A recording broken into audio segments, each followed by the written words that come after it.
வாழ்க்கை தத்துவ பொன்மொழிகள். அன்றாடம் செய்யும் வேலையை தள்ளி போடாதீர்கள். காலப்போக்கில் அதுவே தூக்க முடியாத சுமையாகிவிடுங்க.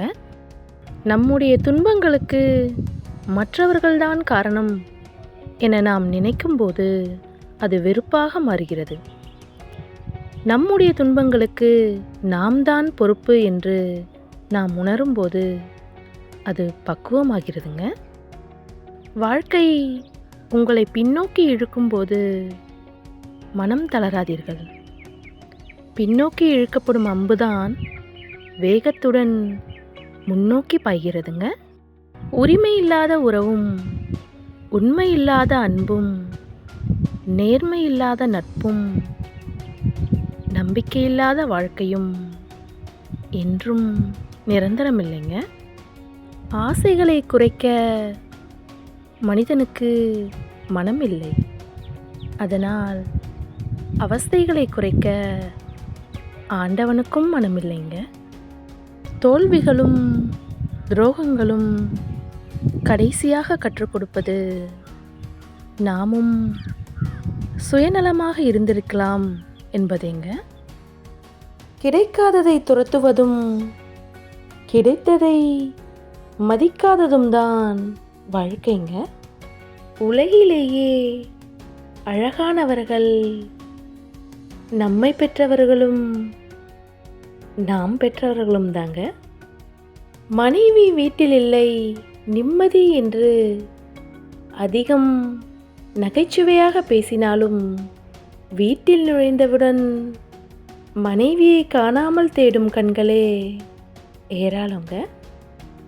தன் மனைவிதான் தன்னுடைய பலம் என்று பல ஆண்களுக்கு இறுதி வரை தெரிவதே இல்லைங்க.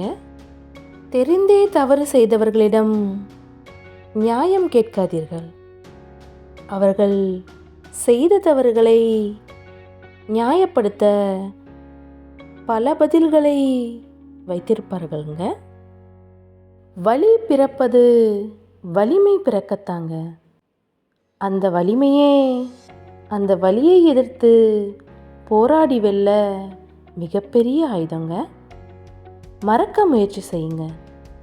வலியை மறக்காமல் இருக்க பயிற்சி செய்யுங்கள். வலிமையை. அழுகையும் நிரந்தரமல்ல, சிரிப்பும் நிரந்தரமல்ல. எதிலும் தேங்கி நிற்காமல் கடந்து வாருங்கள். காலம் உங்களுக்கான அடுத்த காட்சியை கையில் வைத்து காத்திருக்கிறதுங்க.